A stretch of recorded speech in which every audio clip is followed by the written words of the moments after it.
За сайн байцгаана уу та бүхэнд энэ өдрийн мэндийг хүргэе. За эрүүл мэндийн газар эмнэлгийн тусламжийн хэлтсээс та бүхэнд коронавирусын халдвар COVID-19-ийн тархалт өнөөгийн нөхцөл байдалтай холбоотой товчхон мэдээллийг дамжуулахад бэлэн боллоо. За өнөөдрийн байдлаар улсын хэмжээнд COVID-19 коронавирусын халдварын 4 давалгаа явагдаж байна. За улсын хэмжээнд бол сүүлийн давалгаа бол энэ омикроны хувилбарын давалгаа гэж үзэж байгаа. Яагаад гэвэл энэ давалгааны бараг 80-90% нь бол омикрон вирусаар хувилбараар үүсгэгдсэн юм халдвар байна гэж олон улсын эрдэмтэн судлаач, Монголын эрдэмтэн судлаачдын дүгнэлтүүд бол гарсан байгаа. За энэ омикрон вирусын халдвар нь бол одны дельта вирусын халдвараас бол тархах чадвар нь бол маш өндөр.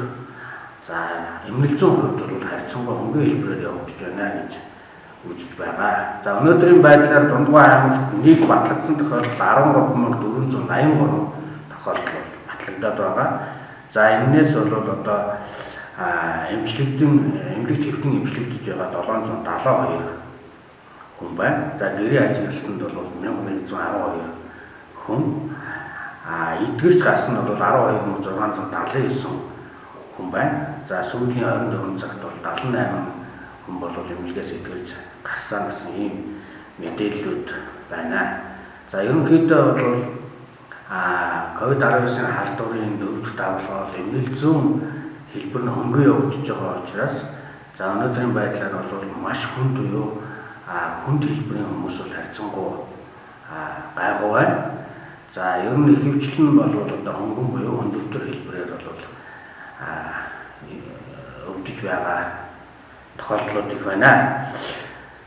За манай аймгийн хувьд бол энэ хариу арга хэмжээний бол энэ давалгаа болгон дээр бол бид нар эрүүл мэндийн сайдын тушаал заавар за мөн улсын онцгой хүмүүсээс гаргасан заавар чиглэлийн дагуу одоо энэ хариу арга хэмжээг бол авч хэрэгжүүлж ажиллаж байна.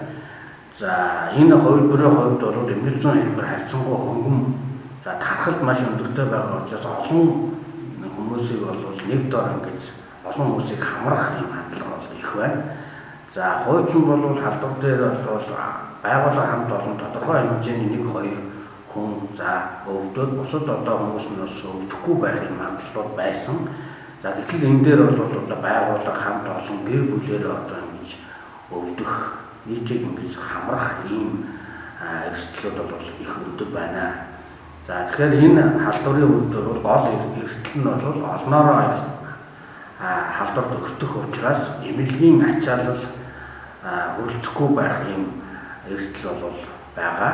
За дээр нь нэмээд бол эмнэлгийн ажилчид маш их хэмжээгээр бол өвдөж байгаа учраас энэ эмнэлэг твтэж байгаа гадуур эмчилгээ хийж байгаа буюу энэ хариу арга хэмжээнд ажиллах хүний нөөцийн онцлогт бол орох ийм эрсдлүүд бол тулгараад байгаамаа.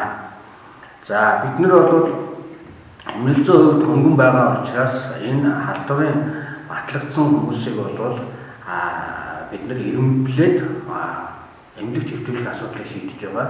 За энэ нь болохоор бид нар нэг зэрэг дээр бол шинжилгээ өгөөд энэ дээр эрэг гарсан хүмүүсийг бол тэнд нь өрхийн эмч үзээд эхний эренбийг бол тогтоож өгч байгаа. За энэ нь болохоор хүндрэх магадaltaй ахын суур өвчтөй. За тухайн үедээ бол одоо энэ COVID-19 энэ халдвар нь бол хүнд буюу өндөртөр хэлбэрээр явж байгаа ийм хүмүүсийг ялгаад эмнэлэг твтүүлэх шаардлагатай гэдэг. Энийг бол дараагийнхаа эренб рүү одоо мэдээллийг бол хөрвүүлж байгаа. За энэ нь болохоор бид нар хуучин амбулатор байрлаж байгаа. Энэ дээр бол ковидын амбулаторын одоо 2 дахь эренбийн эмч бол тэнд ажиллаж байгаа. За энэ эмч юу их вөхөр өрөнхөөс нэг цэгээс эренблэгдээд ирсэн хүмүүсийг эмнэлэг зүйн үзлэг хийгээд эрентгэнд хараад за энэ үзлэг шинжилгээнийхээ үр дүнд бол энэ зайлшгүй одоо эмнэлэг твтэх шаардлагатай байна гэдгийг ялгаж одоо хэвтүүлэх хүмүүсээ нэгдсэн эмнэлгийн руу одоо мэдээлж за тэн дээр бол орны зохицуулалт хийгээд хэвтүүлж байгаа. За бид нар одоо өнөөдрийн байдлаар 2 газар бол ковидыг авч эмчилж байгаа. Нэгдүгээрт нь бол энэ халдвартын больниц. За халдвартын больниц дээр бол бид нар хүндэвтрээс дээш хүнд нэг хүнд хүмүүсээ олж ингэж имжилж байгаа. За хоёр дахь нь бол хуучин амралтаар халдвартын хоёр дахь эмнэлэг байгаа. За энэ дээр бол бид нэр харьцангуй хөнгөн буюу хүндэвтэр ийм хүмүүсээ авч ингэж имжилж байгаа. За энэ дээр бол нэгдсэн эмнэлэг бол орны зохицуулалтыг хийгээд энэ хүмүүсийг бол ангилан одоо эмнэлгүүдэд хэвтүүлж ингэж имжилж байна.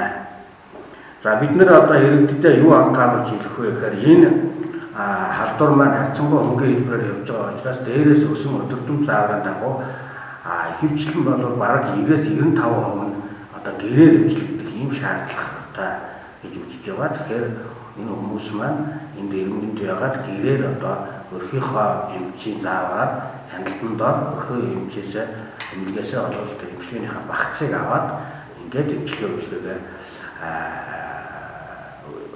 аваад явах юм байна гэж ингэж ойлгох хэрэгтэй. За бид нэр энэ ковидын халдвартаа уялдуулаад давхцаад одоо энэ томоогийн халдвар бол нэлээд их байгаа. Тэгэхээр энд зарим хүмүүс бол одоо энэ томоо байна, ханиад юм гэдэг энэ байдлаар явж байгаа. Ингээд хөндрүүлэх бусдаа бол гэр бүл хамт олондоо бол энэ халдварыг тархаах ийм нөхцөл байдлууд их үүсэж байгаа учраас энэ томоо байна уу, ковид байна хамаагүй энэ шинж тэмдгүүд илэрсэн тохиолдолд та бүхэн эмнэлэгт одоо яаралтай хандах ийм шаардлагатай байна. Гэхдээ бид нэр энийг одоо шууд амбулатори дээр бол очиж энд одоо үйлчилгээ авах шаардлагагүй. Яагаад гэвэл ийм амьсгалын замын одоо шинж тэмдэг илэрж байгаа тохиолдолд өөрөөсөө томоо гэж үзэж байгаа бол бид нэр том хүмүүсийг бол энэ халдвартын больницын урд хаалт дээр бол энэ том хүмүүсийг бол үзэж байгаа. За хүүхдүүдийг бол амрах байран дээр хүүхдийн хөвж бол ингэж үзэж байгаа. За түрүүний хэлснээр бол энэ ковид батлагдсан хүмүүсийг бол хуучин амбулаторийн голын хаалган дээр ковидын батлагдсан тохиолдлын амбулаторийн үйлчилгээг бол зохион байгуулад хийж байгаа гэдгийг бол та бүхэнд хэлэх гэсэн юм аа.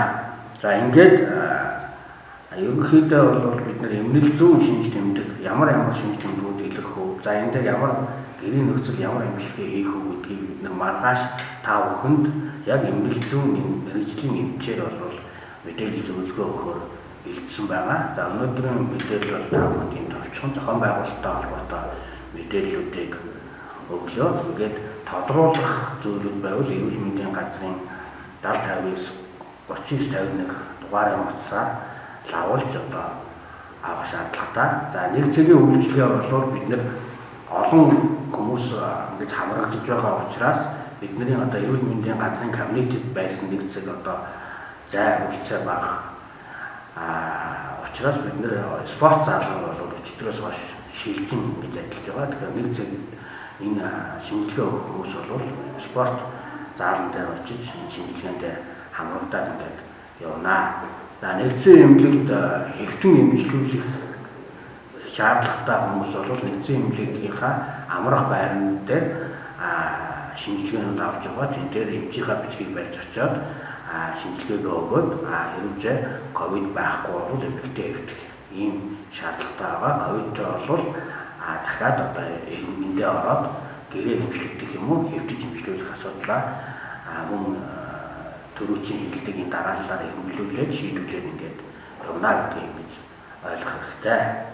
За та бүхэнд товчхондоо юм мэдээлэл өгье. Тэгээд бүх хүмүүс бол энэ халдвараас сэргийлэх маска сайн зүүх, хоорондын зайгаа сайн барих, одоо биеийн эсрэг дархлаагаа сайн дэмжиж ингэж халдвараас сэргийлэхийг бол та бүхнээс уриалж байна. За хамгийн сүүлд нь бол энэ халдвараас сэргийлэх хамгийн гол арга бол энэ вакцинжуулалт байгаа. Тийм учраас та бүхэн 3 дахь 4 дахь вакцинжуулалтанд идэвхтэй амралтаараа гэдгийг уриалж байна. За баярлалаа.